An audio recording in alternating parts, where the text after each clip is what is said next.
Check 1 2, check 1 2. Check 1 2. Go ahead, Rob. Check 1 2, check 1 2.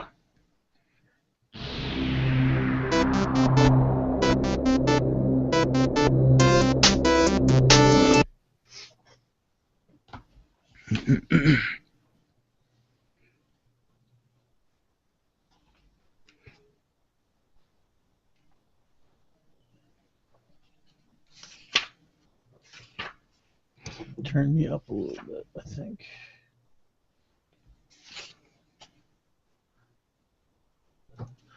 Check 1 2, check 1 2. Rob, check. Check 1 2, check 1 2. Hello, hello, hello.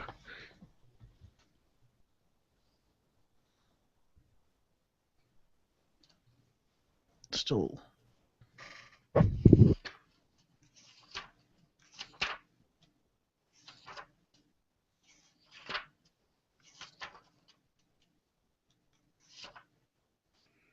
See, I do think this would have made a more compelling movie, but the problem is there's no central character.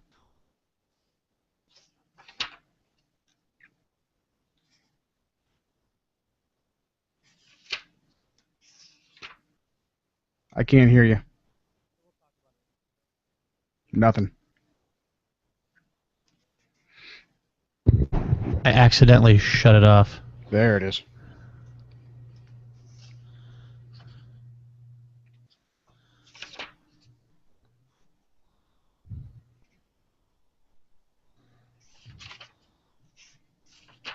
All right, I think we got it. All right. Hello, InterTubes. Welcome. Let's do this.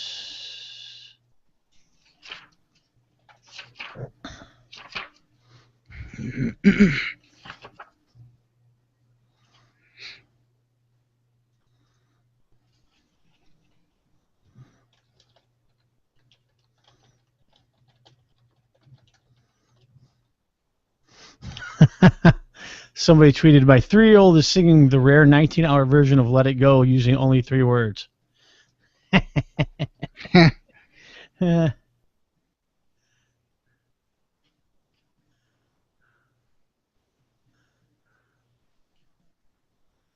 All right.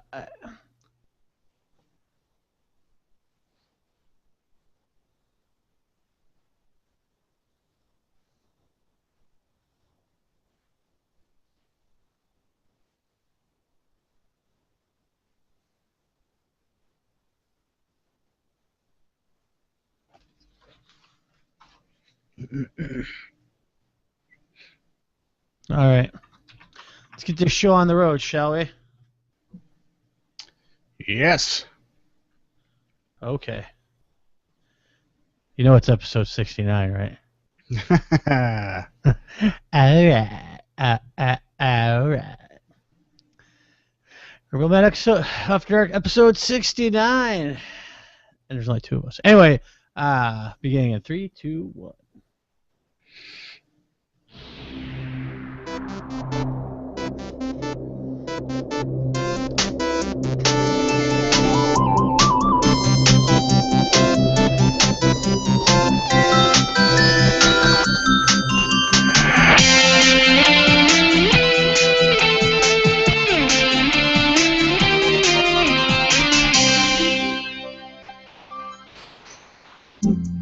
So since there's just the 2 of us, I figure I'd rock this old school.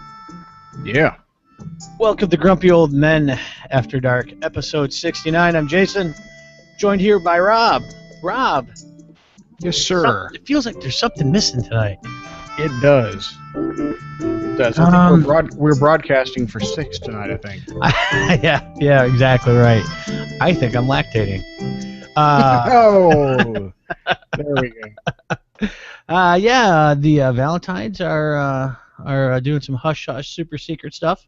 I guess we won't break any news here or anything like that. Yeah. So they won't be here this evening. But Rob and I, we're here to provide content, and we were off for a week. That JJ really suggested. That's right. There's a few other things. We have been off for a week.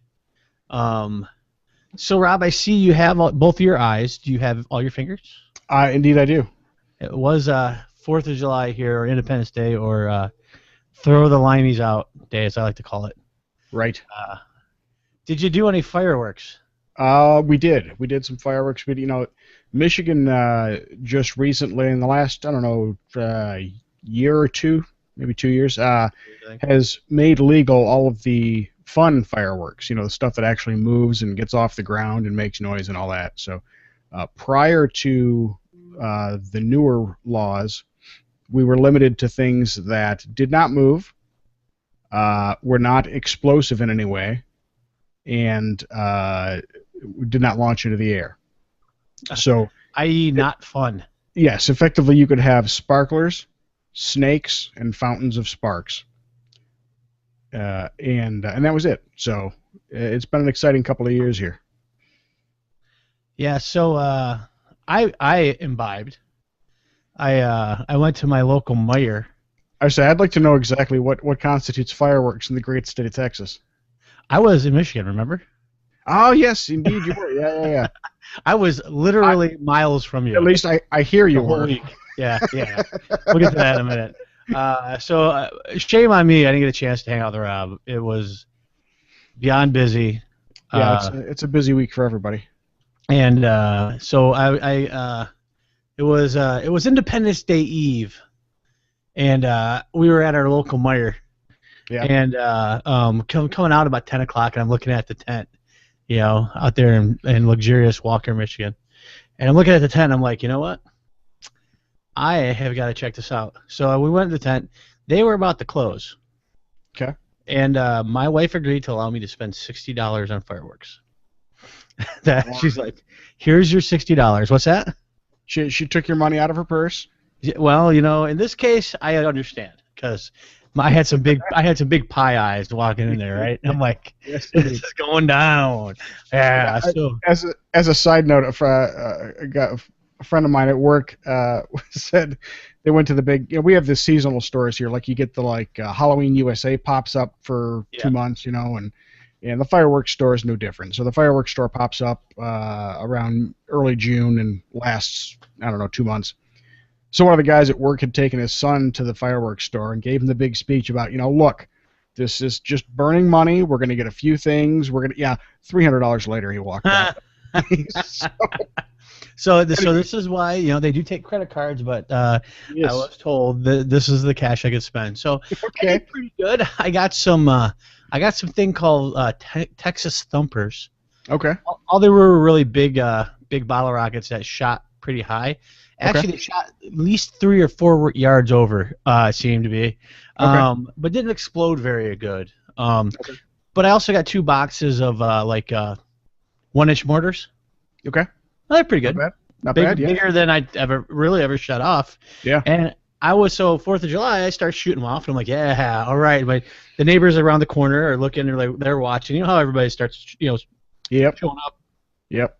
There's a lot of chest puffing.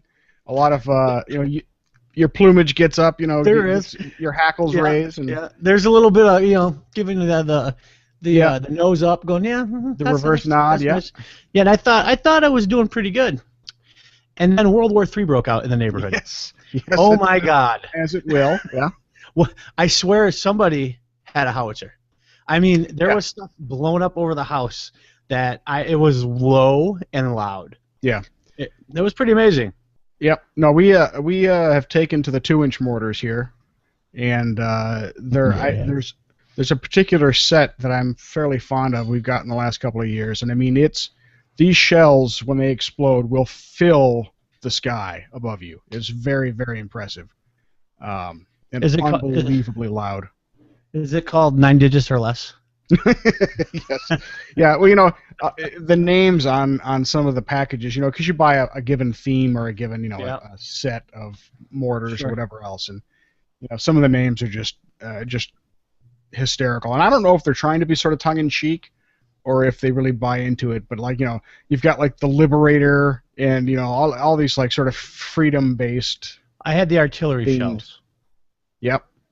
And it's funny. I used to think bottle rockets were the coolest thing. They stink. They stink. Yeah. I got 144 of them for $2. They stink. Yeah, they do. Yeah. So they make a mess and they're not very impressive. yeah, I think next year I would get a cake. That seems to be the way everybody's going, and it seems that's an awful lot of money to shell out for for one thing, but they're very impressive. Yeah, well, you get your own little display. It's 6 home, exactly. right? Yeah, I mean, or however many. Yeah. You only put your life in danger once, vice 6 times, right. which is really the thrill of it. But Yep. yeah. So yeah, it was as a lot of people were referring to it as dog and cat Armageddon. Yep. My sister's dog literally went into the bathroom and crawled behind the sink. It's a pedestal sink. Yep. She's half lab, half Newfoundland. Okay. And she was behind the space, probably about a foot wide. Yeah. Shuddering. That's a great motivator. It is. I looked at her and said, "See what you did? Yep. See what you did?" And I think she gets the point now. That's for pooping in the yard. In the house. She didn't do that after that, but so that's good. Yeah, the other exciting thing we did is we had the first annual Robot Spider cardboard boat race for the cure for boredom at our house. So we had the nieces and nephews and my son all build cardboard boats out of cardboard duct tape and all the spray paint that I could scrounge from my basement, and get out into the lake and see how far they could go. Oh, that's awesome! How far did they make it? They did surprisingly well, believe it or not. My son and my nephew worked on one together, and I mean we put the boats in the water, we got them in the boats, and they took off like a shot. I mean it was unbelievable. So that was a lot of fun. The boats lasted about 11 minutes, and then we wadded it up and threw it away. But it took us about 4 hours to make the boat, so it kept them nice and busy, which is good. That's always a challenge, Did you name it like the Flugenhofer? Actually, they named it Water Fury. That's good. I like that. That's a pretty good name. Yeah. I see a video game. It's a building game. Yes. And you're trying to build a boat that floats the best. I think that's perfect. I think it is. Perfect. No, the physics-based games are hot right now, so that's. They are. There's a lot of hot games. Speaking of that, did you see that Gearbox announced a new game today? No, I didn't. They did. It is called. Hold on, wait for it. I thought I had it up, but of course, as soon as I bring it up, I don't. I think it's on page 2 here. I saw it on Kotaku. It's called Battleborn. And it's a MOBA. Multiplayer online. Is it a battle game? Is that what B stands for? MOBA? Battle Arena? Battle Arena, yeah. So it's basically an arena. I don't know if it's just an arena shooter or if it's a bunch of different things. There was obviously no gameplay yet. So, but it's in development for Xbox One, PS4, and PC. It's called a hero shooter. So I'm guessing it is some type of shooter. Interesting. It'll be out by sometime in 2016, probably. Oh, wow. Oh, okay, so it's a major release then, yeah. So isn't a MOBA? This is the thing I don't understand about the MOBA genre, if you will. Isn't it kind of? I mean, isn't it basically just things that are a take on, especially if they're shooters, like Team Fortress? Sure. Would you call that a MOBA? I would, yeah. Okay. Now, I don't know if there are things that are specific to MOBAs that set them apart from things like Team Fortress, but no, I would definitely consider that a MOBA. Okay. Because I think of MOBA, I think of Dota, Defense of the Ancients, and there's the other one. Anyway, but they got lanes and you're capturing things and all that. But we'll have to see what that. Here's the definition of a MOBA according to Wikipedia: multiplayer online battle arena. Also known as an action real-time strategy. Arts. Action real-time Originated strategy. originated as a subgenre of the real-time strategy, in which player controls a single character in one of two teams. Objective to destroy the opposing team's main structure with the assistance of periodically spawned computer-controlled units. So yeah, it's a MOBA. I mean, I guess by that definition, things like Battlefront would be a MOBA. Stuff where you're fighting alongside human players and things. and for that matter, Titanfall could almost be considered a MOBA. Yeah, no, I was thinking about that. Titanfall could be a MOBA, right? It's any multiplayer shooter could be considered a MOBA, with not just players, right? Anytime you add bots in, basically. Yeah, is what I'm hearing. Yeah, I don't know. I'm curious about what would separate the MOBA from a FPS then. Yeah, it's interesting. Maybe they're all FPSs. Maybe one's a subgenre of the others. I don't know. Oh, I think we just probably pissed off the internet, but I kind of agree. I'm sure we did.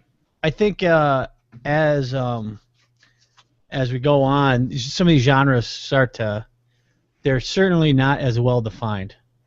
No, yeah, I mean there are nuances and things that have developed for one reason or another, and most of them are welcome additions to the gaming universe. I mean, there are definitely times where I want to play Titanfall and I want to stomp on some guys, and there are times when I'd rather just run around like with my head cut off, like in Team Fortress, which is hilarious. They all have their place. So people hate the name apparently.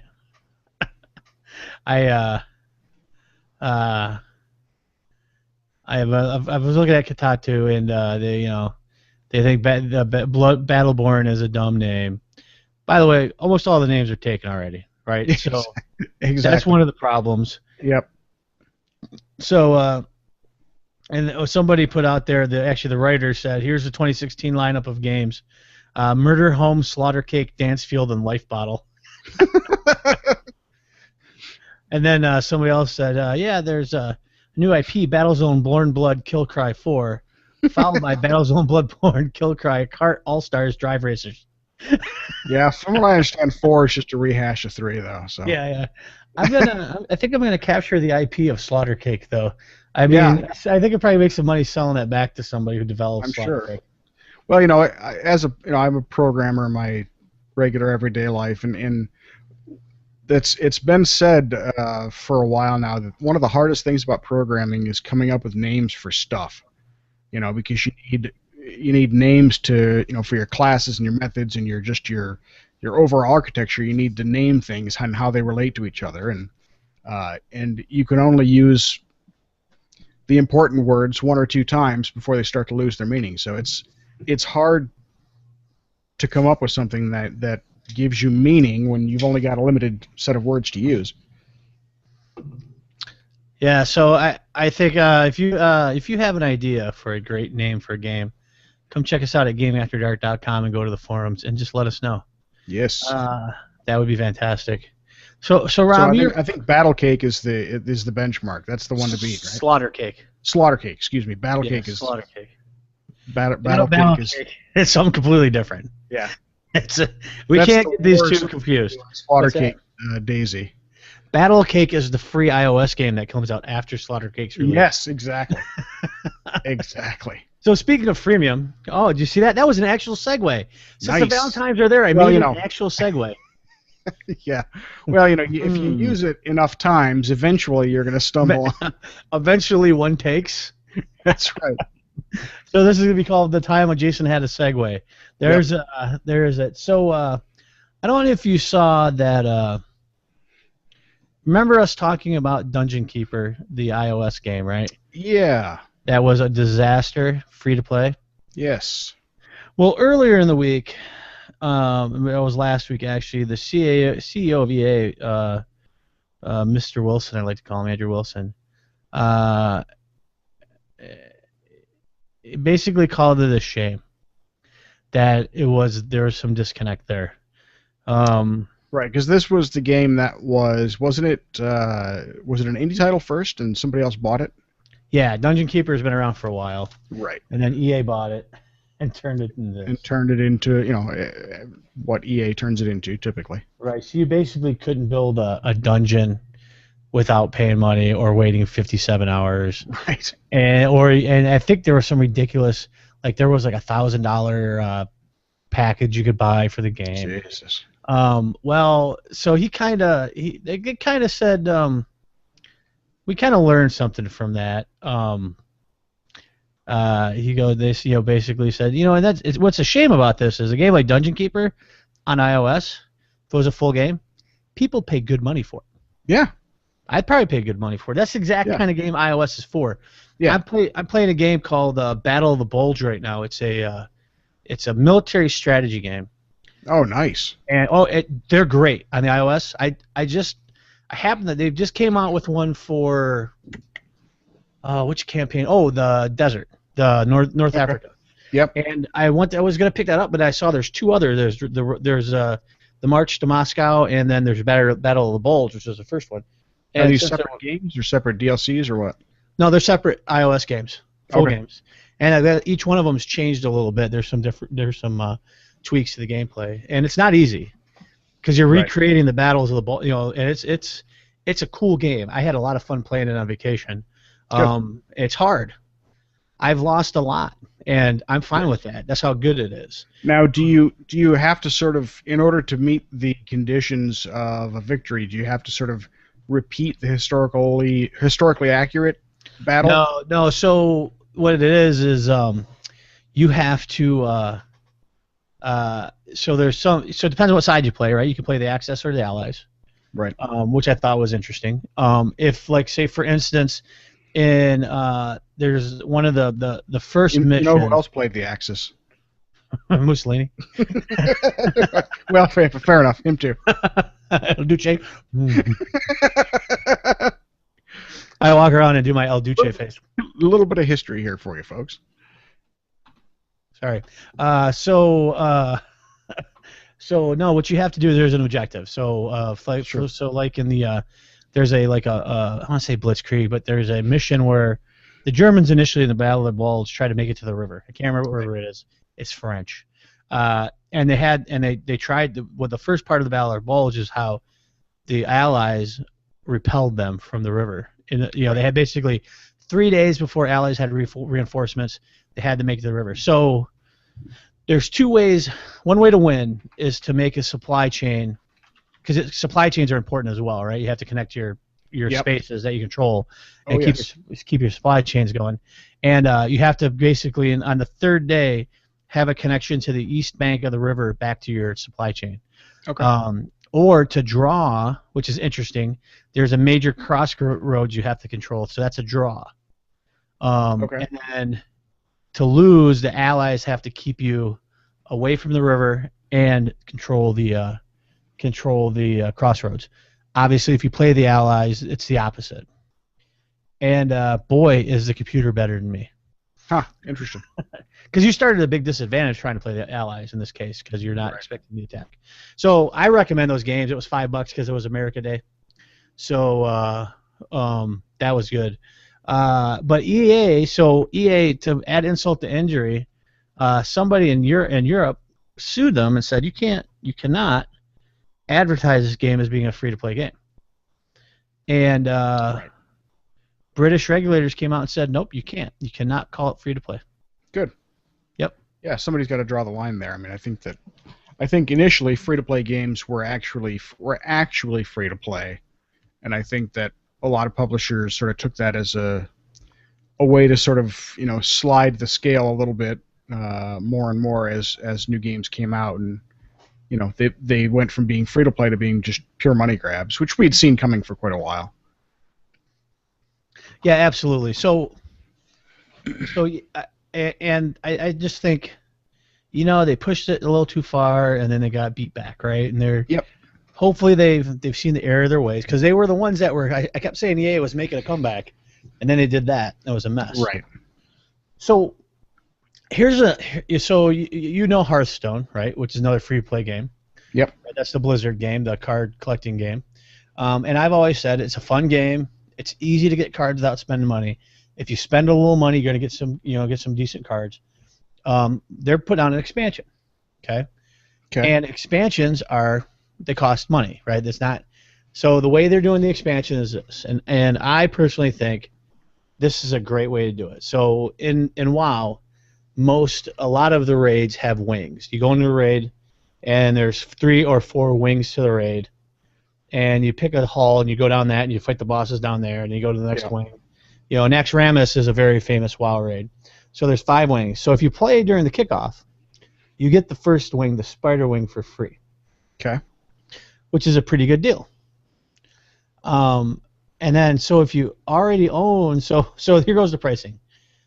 If you want to buy all 5 wings, it's going to cost you $25. Okay. If you already own the first wing, it's going to cost you $19. The first 2 wings, you're $14, and if you own the first 3 wings, you get the other 2 for $10. Okay. Yep. Or you can buy just individual wings for $7 a piece, or $700 in-game gold. Okay. And in-game gold is not hard to come by. You got to do daily quests. You get an amount of gold, 20 or 30 gold. So it'll take you a little time to get them, but you'll get them. Right? You'll get gold. Right. So there's a reasonable option there, and the prices aren't that bad, right, for an expansion to a game. Right. So they were talking about it, and I read a couple of models here, and basically, if you pay for the expansion with in-game gold, you're crazy, because that amount of gold can buy X amount extra cards. I see. You see what I'm saying? So they're pretty smart. And then you're going to get cards when you play through as you clear the wings. Right. So you're actually getting something out of what you're paying for your free-to-play game. Right. You know what I mean? It's not one of these deals where it's just something you're buying that's. It's just an artificial paywall. It's you're paying to get past some artificial barrier they put in place. Right. What is going on here? Apparently the TV wants to play. Hold on a second. This segment of the show is brought to you by Jason's Random Television Commercials. It was actually the Disney Channel, and there was a pig asleep. So I don't know what that means exactly. I think it's a statement about the morality of man. Sorry. Wow, that was a very good. What's his face? Who's Yep, I know you're from Lock, Stock, and Two Smoking Barrels, right? Yep. I forget it. I never remember his name, but I know who you're talking about. Comedian, right? He was also in the. Crap. Not Brad Pitt. Oh, sorry. We'll talk about him in a minute. That was Snatched anyway. So one other thing on this. So GameStop had their investment call, their private investor call. Yes. You know where I'm going with this? No, actually, but that reminded me of something else. Go ahead. So this reminds me of an old lowered expectations, because this has got me a little concerned. Well, not concerned. It just makes choices easier. Yeah. Right. So GameStop talks about and how they've worked really hard to get exclusive content for pre-ordering your games. Yeah. Right. You mean try to maintain relevancy? Correct. Right. Correct. So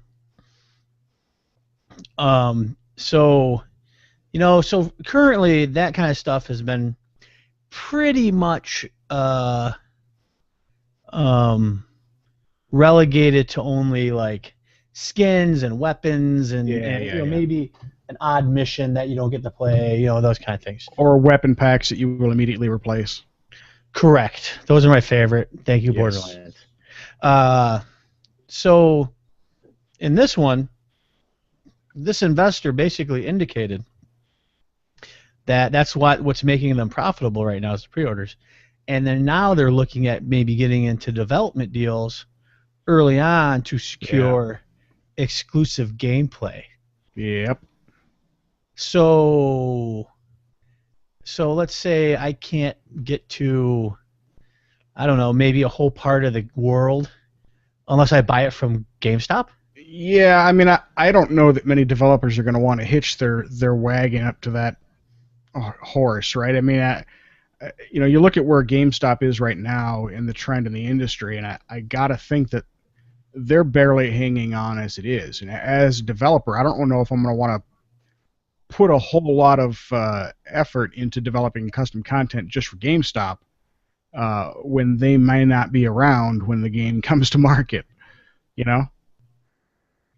Yeah, well, but some developers, especially small houses or indies, right, could Or go. the ones that get multi-game contracts and things like that. Well, you know where I see this being popular, and because and this is a generalization, so forgive me and please write us angry letters, but I see your average GameStop shopper as being, again, this is generalization here, as being somebody who buys a lot of like movie tie-in games and a lot of the more, I think, the kids games, and I think a lot of those types of games are ripe for this kind of content. Particularly the movie tie-in games, because they're predictable. They're on a regular cycle, so your income stream is more predictable. And so I see that happening a lot more there. I see it less with some of the more serious or more adult-oriented games. So you do realize that I drive past the world headquarters of GameStop every day. Yeah. Literally on the road they are on, in front of their driveway. Yeah. Okay. Just making sure. And how often do you stop for games? They don't have a store there, I don't think. Well, I'm making a point here, Jason. So I'm gonna stop there one day and just knock on the door. I'd like to order a game. Hey, do you guys have the new Gears of War? Can I get the new Halo early? Strategy guides. Do you have strategy guides? Yeah, there's probably 5 people on my street that work there. They're right. Well, it was good to have friends. Yeah, it's interesting. This is kind of happening though for some games that are coming out for the PS4. Destiny, right? Yeah. There's been some flack, and some of it is a little overblown by the Xbox guys because they think Bungie owes them something since they played Halo. And I kind of understand, but the alpha on Destiny was on PS4 only. The beta coming out will be on PlayStation 4. The Xbox beta is only going to be for 4 days. Which I think is a huge mistake. I mean, I get the idea of staggering them and all that, but they need to really test all of their potential platforms exhaustively if they're really going to have a successful launch. Right, and even worse than that, if you get it on the PlayStation 4, you're going to get more multiplayer maps, another mission, and special items. So, and part of the DLC is, I think, on a timed 1-year release. So you buy the DLC, and part of the DLC for the Xbox folks won't be available for a year in. At least that's what I think I read. Which is kind of insane. Yeah, I mean, I can't imagine it's going to be anything game-breaking. I mean, it's not going to be something they've taken out of the game and just given to PlayStation players. Right. It's a fine line, and I'd actually like to hear from some developers who have tried to figure out how to walk that line and determine how do you give somebody something extra without making everybody else feel like you're taking something away. Right, absolutely. And I understand why they do these deals, right? It's all about money. Sure. No, that's fine. But when it comes down to it, either if they expect me to pay the same amount as the PlayStation players are going to pay, then they're quid pro quo, right? I mean, there's got to be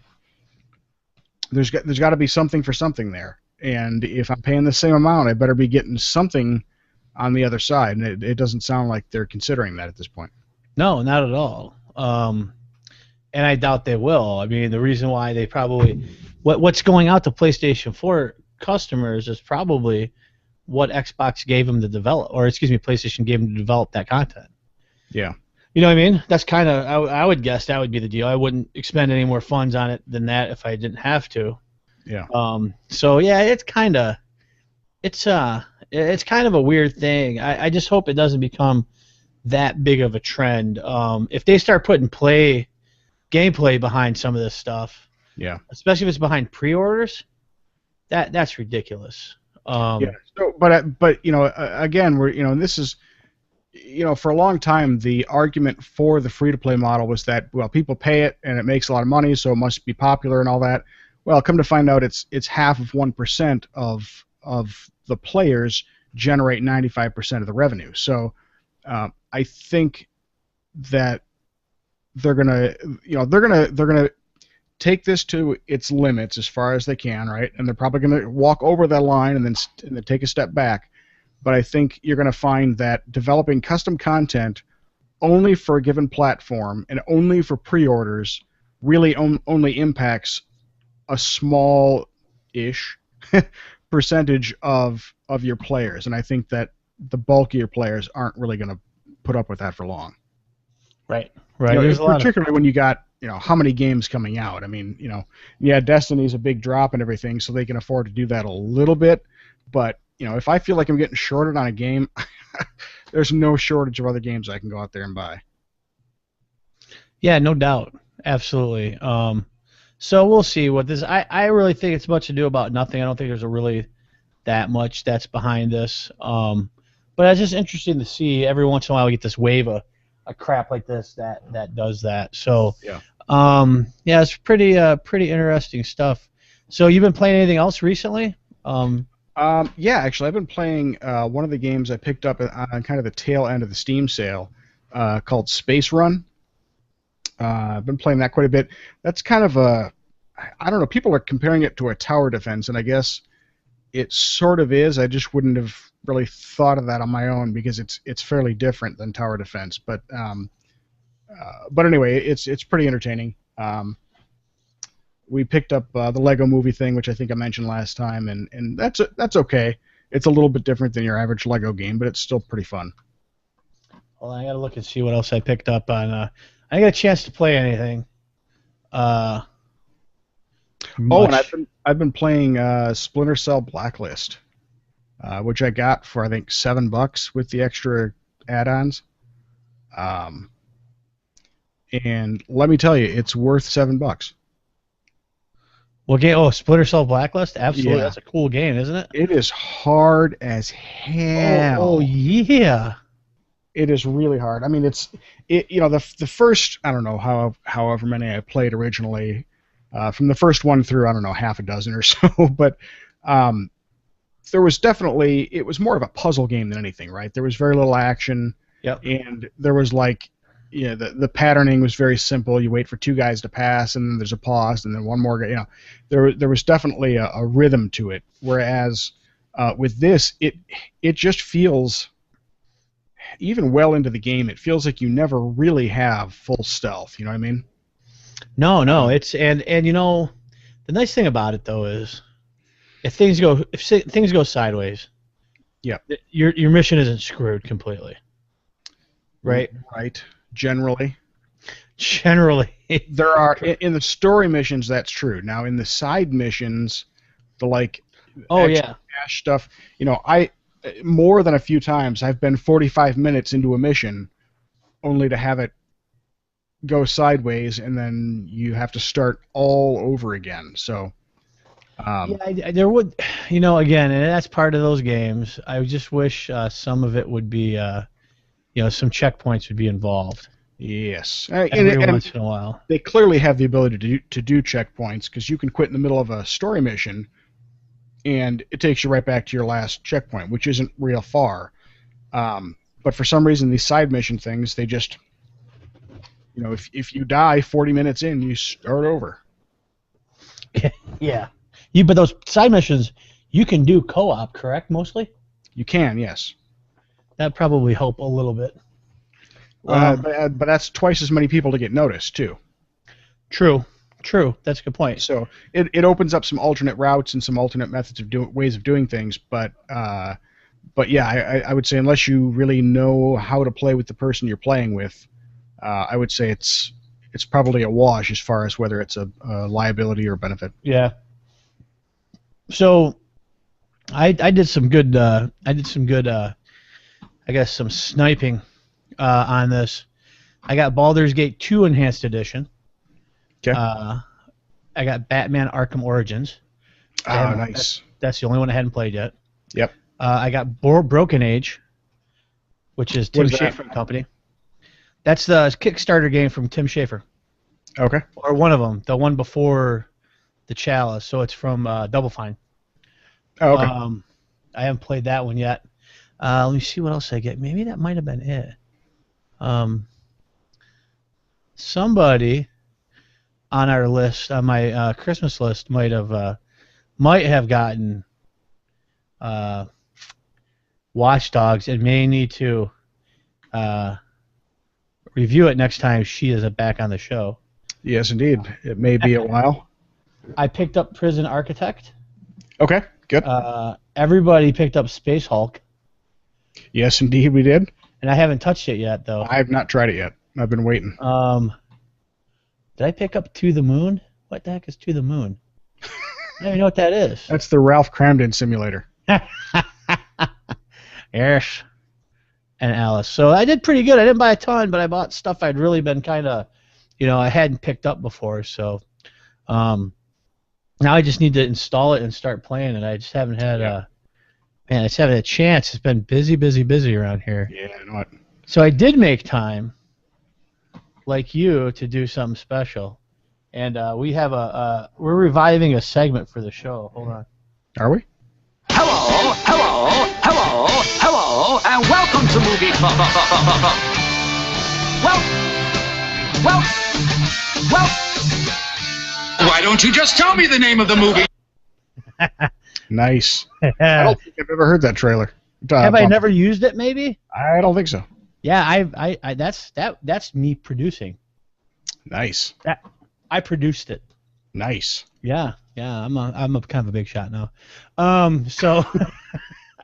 So JJ goes and so this is kind of a segment. I guess we're gonna call I can't call it retro review because somebody already has that.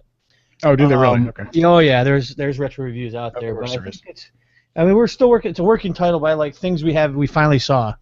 Right. And it usually it's because it's coming on Netflix or Amazon streaming. Right.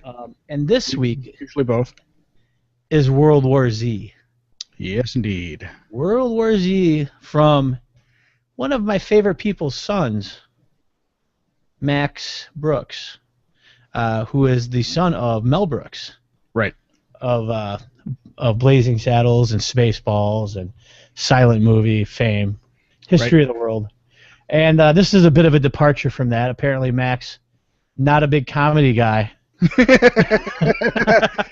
Yeah, well, to be fair, Max is credited with the book. The book that inspired the movie, and they are about as different as you can be and still be considered inspirational material. So, well, it's interesting. We'll have this discussion. I didn't read the book, but I have this feeling I understand the take they took. So, from an overall standpoint, Rob, describe what the book is, how it's laid out, what it's about. Yeah.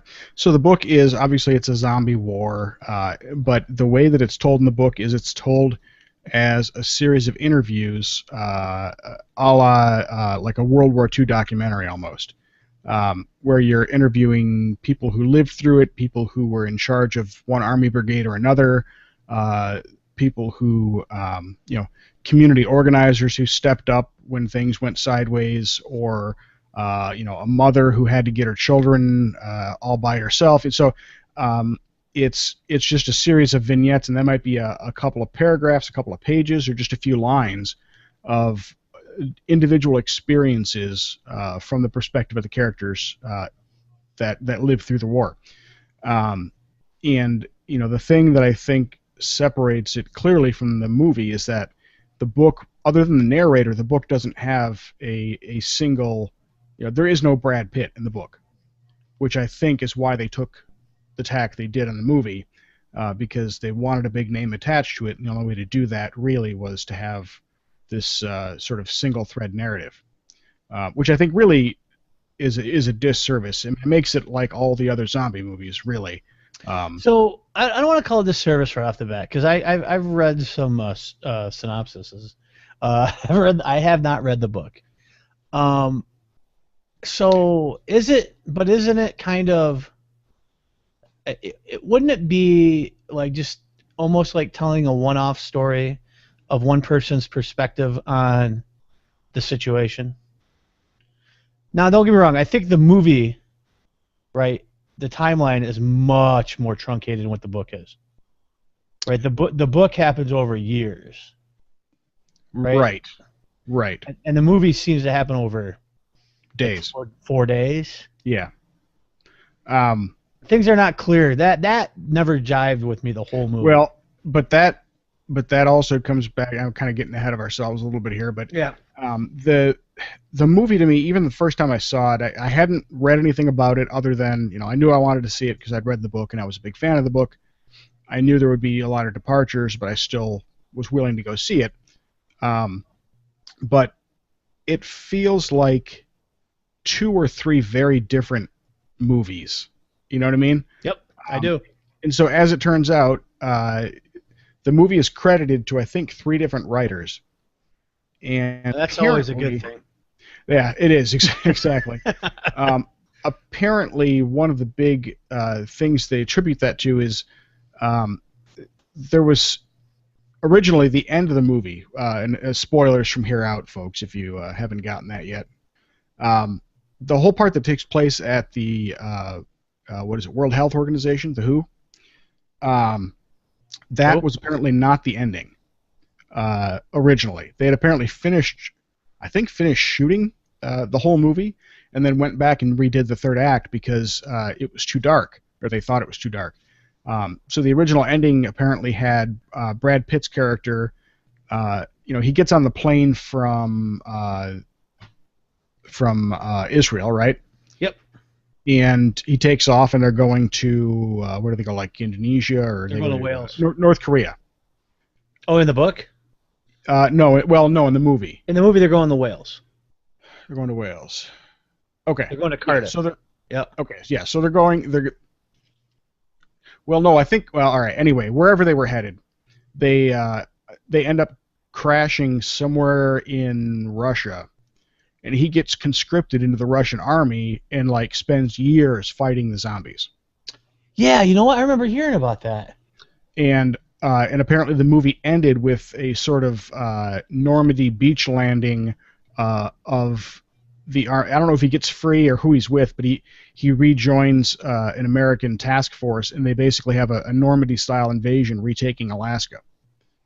Didn't they shoot all that? I believe they did. I want to say shooting was already done when they went back and redid the whole World Health Organization thing. I think I remember seeing footage of that. Specifically, him running in the Russian army. Sorry, go ahead. Yeah.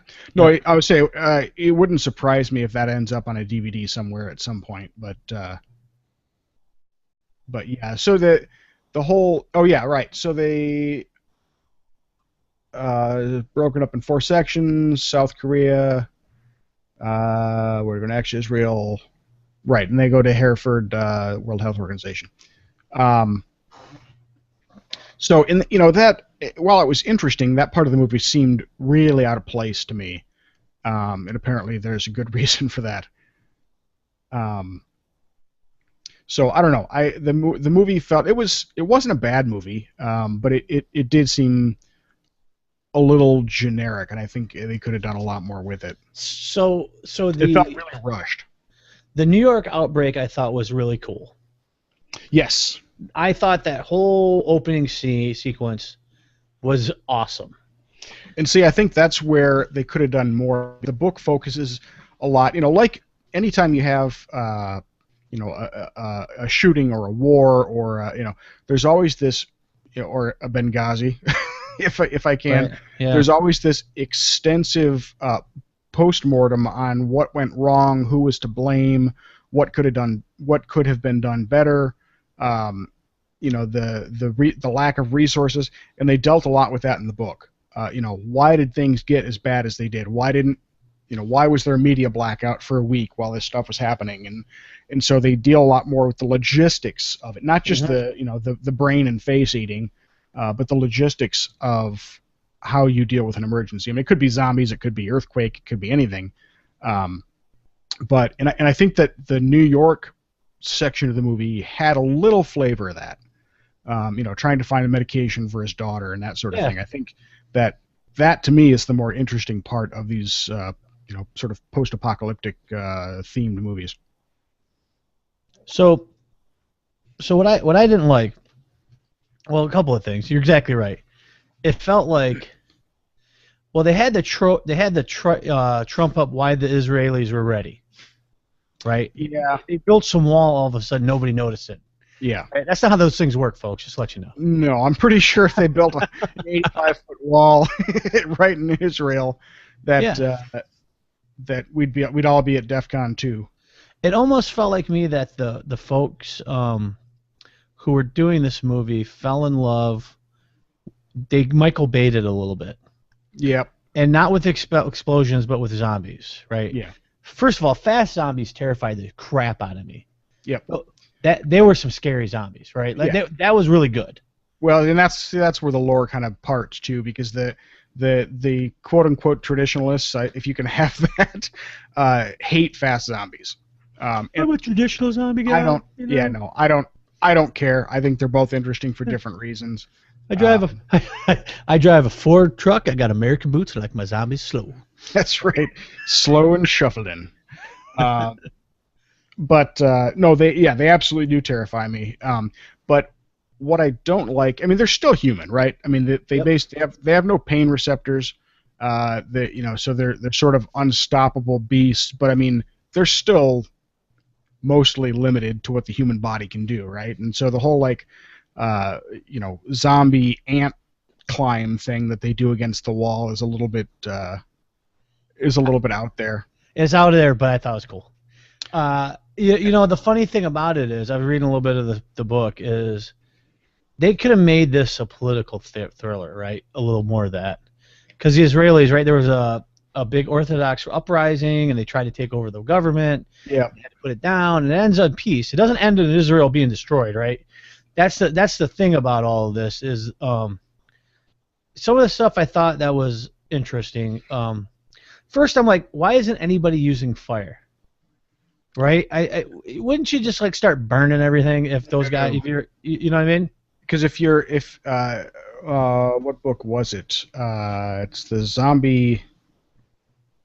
Oh, I can't believe it. I'm drawing a blank here, but in fact, it might Zombie even Survival Guide. That's also what Max Brooks wrote. Yes, that is it. He discusses various weapons and various fighting techniques and all that. And this is all, granted, we all know that this is all mental exercise stuff. I mean, this is zombie lore. Yeah, zombie lore. Yeah. This is a geek show, folks. So this is what you're going to get out of this. So there you go.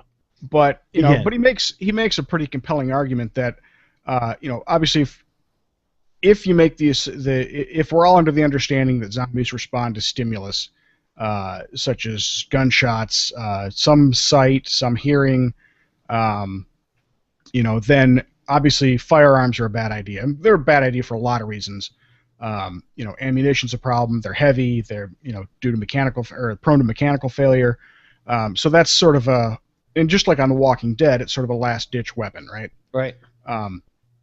They talk about using hand weapons and various hand weapon types, but they talk about fire and how that seems to be, everyone thinks that that's sort of the best way to do it, when really, if you set a zombie on fire and they can't feel pain, now you've got something that can move around and is on fire. Well, no, to destroy the brain, you're talking, tens of minutes, if not an hour or more, to actually kill the brain with fire. So the one piece of that I thought would have been a good idea is around the walls, right? Let them set each other on fire and burn them, so there's not 400 million of them around there. Sure. So I thought the whole Israeli thing was interesting, but it just everything just kind of, it never took a second to breathe, right? The movie never took a second to explore so many things, other than when they met the special forces guys in Korea, right there in South Korea, I think is where they were. Yep.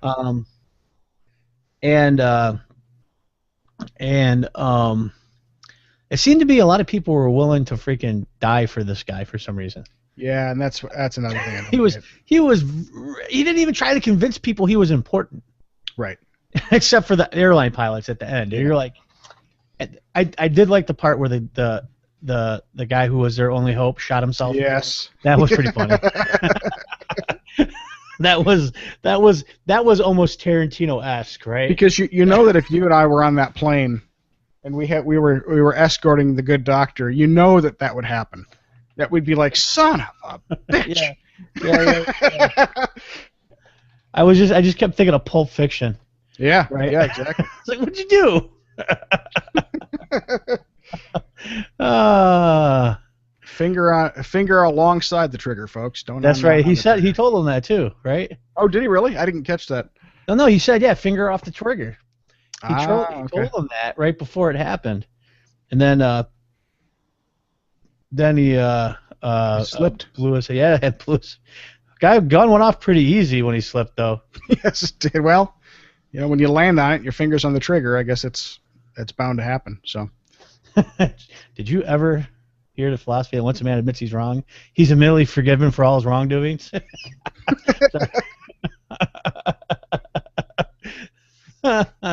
Oh man, I'll never forgive your ass for this shit. Sorry. I gotta have to watch Pulp Fiction now just to see the guy blow his head off. So then at the end of the movie, it turned into Dead Island. Yes. It was freaking Dead Island. It is exactly what it was. They had axes and baseball bats, and they had to creep around and get medicine out of a place full of zombies that they didn't know were full of zombies. Right. And I went, oh my gosh, it's freaking Dead Island.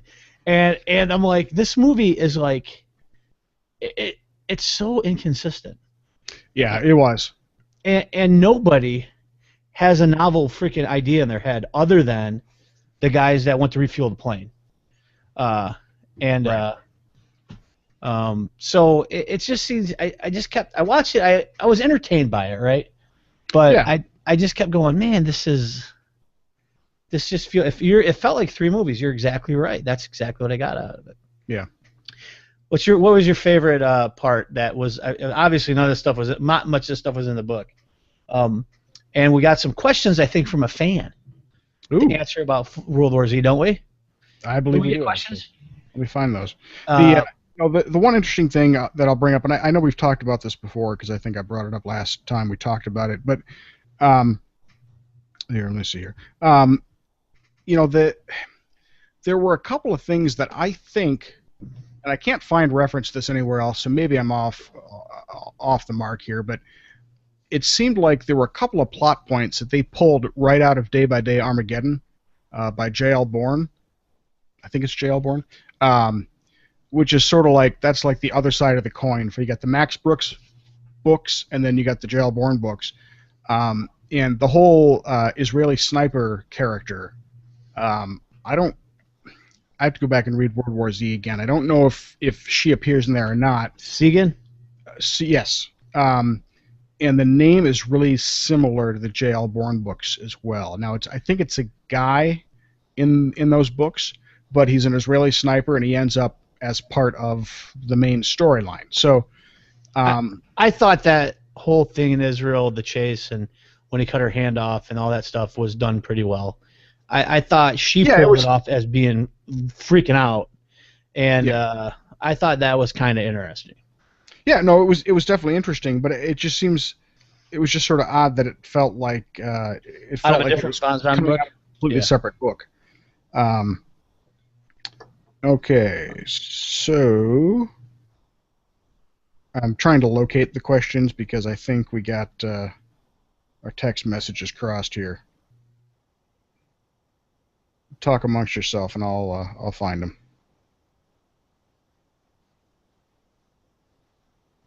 Hello. What's that? What are you talking about? What? I said talk amongst yourself, and I'll find the questions here. Oh yeah. So one thing I initially got kind of upset at, Brad Pitt obviously was some secret agent investigator for the UN, right? Did some stuff. Yeah, I mean, I think he was meant. basically an epidemiologist. I think it's kind of, or not even that, but he wasn't even that. But he went into places people typically don't go to and did stuff, right? So he was used to. He was like a first responder for outbreaks and things like that. I mean, yeah. So yep. So, so the thing I thought was interesting was how he was so adamantly saying no even after he saw what happened. They're like, you got to go do this. I'm not doing it. Right. No, you have to. Right. Wouldn't you think a guy like that would go, yeah, I got to do this, and they had to threaten him with his family. Right. We're just gonna drop you back off in New York. What? Yep. Excuse me. So and then you know, I wasn't a big fan of the way it ended exactly. I thought it was an interesting take on how they thought to stop the spread, at least. But yeah, I mean that was interesting. The whole idea of, you know, if you have a fatal disease, that the zombies will basically, it's kind of like camouflage. They will effectively ignore you. Was any of that in the book? I don't believe so. Like I said, I got to go back and read it, and I don't think there might be the last 30 or 40 pages I never got to, but I don't think so.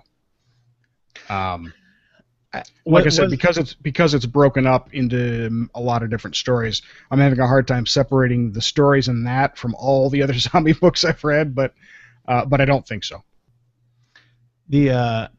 I did like the guy from what is he on that I've seen? The guy who played the ex-CIA agent pulling out his teeth. Yeah, who was that? His name's David Morse, and he was from. I knew he was on. Oh, you know what? He was in the Green Mile. He played Howl, the big brutal guard. That's where I think I remember him from. Okay. I want to say, I'm trying to see what else he was in that we would have known, because I've seen him before. He looked very. I don't know. Did you see the Hurt Locker? Yes. Yeah, he was in the Hurt Locker as well. Okay. So he's been in a bunch of stuff. But I thought, was the North Koreans pulling their teeth out? Was that in the book? No. That was pretty funny. But you know what? Also plausible. Yeah, not a bad idea. Plausible. Well, no, the North Koreans would probably do something like that. Oh, yes. That's why it's plausible. Right. Yeah, so the questions that we had were basically, we kind of already covered them, but the whole noise thing about, whether the knocking on the glass and all that, in other words, like, how do the zombies know that it's a human knocking and not another zombie? And I guess, and again, this is just according to the zombie fiction and stuff that I've read and seen, is that they respond to anything that could be food, right? And in a couple of books I've read, they actually use that against other groups of humans. So, like, you always have the warring factions, right, in most post-apocalyptic stuff. Sure. And you have people who learn how to basically start a tidal wave of zombies by driving through town with ringing a cowbell or something, and then once the zombies they start to come together, they're going to pull more. Yep. And they basically keep heading in the same direction, picking up more and more and more. So right. And you do that in a line that leads directly to Savannah, Georgia. Right. Yes. It's like the train. It's like the train from the Walking Dead video game, right? Yes, exactly. Right. You just they're all coming. Yes. Yep. And so they respond to noises like anything else. The other question was, are they considered zombies? And I think they are. They seem to indicate that they did indeed die and then came back. Now it happened very quickly, but I think they did actually die first, right? What's that? The zombies in the movie died first, right? And then came back. So in other words, they weren't. Need to be bit. They just need to be bit, and they were infected. I don't know if they died or not. It was hard to tell. They never said if they died or not. So I was going by I think they had the one guy in the New York scene I thought dropped dead, and I think they even talk about how one of the guys when they get to South Korea, I think, says something about he was doing a post-mortem or something, and and it came back or something. Anyway. No, remember they showed the guy, he got bit, and they were always, every time anybody got bit, they were counting the 12. Right. No, but they were talking about like the first cases that got brought back. Oh, I see. Yeah. Yep. So anyway, there's some discrepancy there. I think that really the thing that separates zombies from the quote-unquote infected, which is movies like 28 Days Later, where it's sort of a rage virus, they call it. Right. And I don't think they have to die in order to become infected, whereas your classic zombie, I guess, has to die first. And then third question is just, is the movie way different than the book? And the answer is obviously yes. And again, I don't think that the movie was bad. I just think it didn't really live up to the book. And the book is such a standalone in the genre that it's head and shoulders above all the others, I think, and I think most people would agree. And I think that they really sort of stripped away all the stuff that made it interesting and unique, and made it into just, again, a big budget zombie movie, but nothing that sets it apart. It's funny. It's funny that they chose to go this whole tug at the heartstrings thing with the family. It seemed a little unnecessary, frankly. It did, and that's what they're saying. They dropped the whole Russian thing. It's 40 minutes of additional footage, and what you saw and what we saw on Netflix or Amazon was the uncut version. I don't know what was different in it. No, I watched them both actually because I saw one before the other, but I happened to watch both, and I mean, the only thing that I noticed that was different was in the supermarket when they get the meds. Yes. And the guy takes a shot at Brad Pitt and Brad Pitt shoots him. Yes. In the uncut edition, they take a few more shots at each other before they. Yes, like four shots, and he takes two. Yep. That's the difference? But that's something that stood out to me as being radically different. I didn't notice any new plot twists or any additional dialogue even really. See, so it was kind of confusing to me. Some of that stuff was, like, why did the kid that shot the guy in the pharmacy, what was he doing there? You know what I mean? I think he either worked there or he was scavenging for drugs of his own. Well, then he helped out Brad Pitt and knew where everything was. Right. It was I think that's kind of unnecessary. But it is and it's not. I mean, I think it's a good example of the person who's protecting themselves, but it isn't necessarily, because I mean, running across somebody who's a drug addict who's trying to steal drugs from the pharmacy, and will kill whoever they have to get it. Yeah. That's in every other zombie book, TV show, movie, everything, right? I mean, yep. What you find fewer good examples of is the guy who's sort of, lawful neutral, where, if you don't hurt them, they won't hurt you, and they may be up to their, I guess maybe, would that be chaotic neutral? But, they're out for themselves, but they won't hurt anybody they don't have to. And I think that's kind of what, he came out aiming the gun because he didn't know who Brad Pitt was. And I think that's a much more human response in that situation, even if he was there to steal drugs. I mean, obviously, he would expect somebody else was there to steal drugs too. So. Yeah. So overall, pretty good movie. I think I was reading the wiki on it, and they talked a lot about being Jason Bourne-esque, and it wasn't even that either. No. It wasn't that. It was a pretty decent zombie movie. Good fast zombies. Would have liked more discussion on political intrigue, like what was the deal with that nuke that went off, right? Yeah, where was that? They're just flying, and a nuke goes off to the. Oh, that's right. The left of the plane, and they get the little EMP shot, and that's it. Yeah. That's all they discuss. And I know in the book there's some mutually assured annihilation that happens in some countries. Right. So. Yeah, and I'd be interested in hearing a lot more about the disaster response stuff, and the sort of the lack of it, and the sort of like, because zombie infections or infections in general happen at a geometric rate. So I mean, you 1, 2, 4, 8, 16, and it goes up and up and up. And I think that in general, between the media and governments who are slow to react, I think that that's a fairly realistic situation where you have either failure to respond or responding way too late to actually make any difference. And I think that that's zombies or other. I think that that's a pretty realistic scenario. Yep, agreed. All right, folks, so we got some freaking good zombie talk today out of us, and we don't even have Walking Dead going yet. So that's good stuff. Yeah. Well, folks, no Valentine's this week. We're wishing them well. Nope. Yep. Whatever their endeavors are. Hopefully, we'll hear from one or two of them. Hope they're having more. Or more. You never know. You never know. You never know. Things are good all around. By the way, the weather in Michigan last week was freaking perfect. It was. It was nice. You are having the greatest run of weather that I think any place in this country's had. I don't know about that. I would say last week was excellent, but we are getting biblical proportions of rain. You're getting a lot of rain. That's true. That's true. But it's a little hot in Texas, so yeah. I put a shirt on just for the show.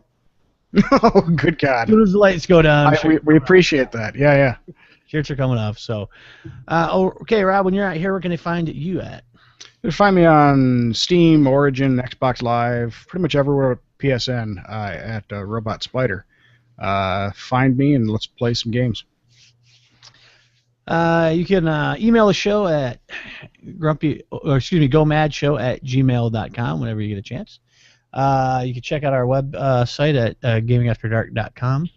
And check us out in the forums there as well. You can find me just about anywhere at Shaky Legs or Shaky Legs 77 online, all over the place. So for Rob, JJ, and Renee in absentia, I'm Jason, and we'll see you in game. See ya.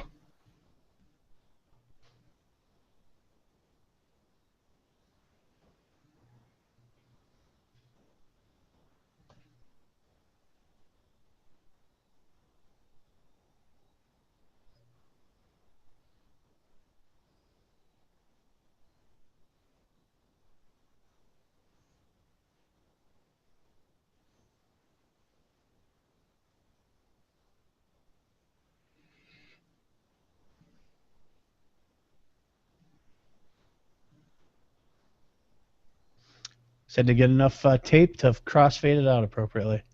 I actually didn't have the outro loaded on the other machine, so I had to go to this machine so you can hear it. Yeah, but no problem. It's complicated. I figured as much. It's complicated. We're all good. Oh, man. It's bonus content for the internet. Bonus content. So, yeah, that's interesting. I watched it. I actually watched it the night JJ asked me about it in the hotel room, just chilling out, watching my iPad. And it was it's certainly based on World War Z. It wasn't what I expected World War Z to be. Right. Yeah, I just thought it was. I thought it was real superficial. I mean, it touched on everything I wanted to hear about. It didn't really cover anything in depth. It's the same story we've seen in all these apocalypse survival movies, right? Yeah. And instead of telling the social-political thriller, which it kind of should have been, right? You could have done that. But that doesn't put butts in the seats either, though. So I mean, I get that. Brad Pitt does, though. Brad Pitt does, but Brad Pitt was extraneous or was superfluous to the story content, I think. That's true. You're exactly right. Could have been anybody. And I think that here's what I would have done. If Max Brooks comes and knocks on my door tomorrow to direct the next one, or Universal Pictures. Let's be or Universal Pictures. Are we still live, by the way, just in case? Okay. Yes. Yeah.